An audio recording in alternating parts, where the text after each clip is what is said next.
বক্তব্যের শুরুতেই পরম করুণাময়ের কাছে কৃতজ্ঞতা জানাই। তার দয়ায় আজ আমরা এই খোলা আকাশের নিচে বুক চিতিয়ে খোলা মনে কথা বলতে পারছি।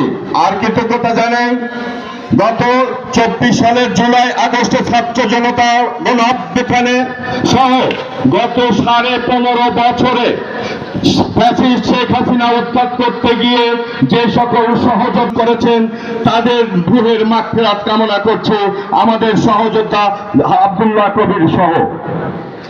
আজকে এবং ফ্যাসিস্ট শেখ হাসিনাকে উৎখাত করতে গিয়ে গত 15.5 বছরে এবং গত 24 জুলাই আগস্টে যে সকল সহযোদ্ধা বন্ধুরা আহত হয়েছেন, পঙ্গুত্ব বরণ করেছেন, তাদের এবং তাদের পরিবারের প্রতি সমবেদনা জ্ঞাপন করছি।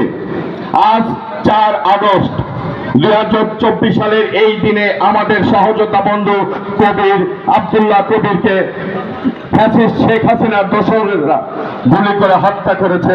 আজ সেই শহীদ আব্দুল্লাহ কবির দিবসে দাঁড়িয়ে আমি দুটি কথা বলতে চাই।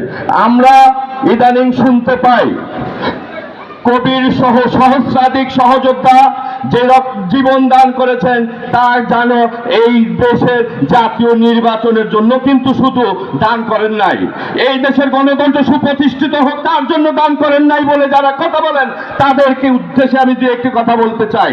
এই কবির 15.5 বছর যাবৎ এই দেশে আওয়ামী ফ্যাসিবাদের বিরুদ্ধে লড়াই করেছে।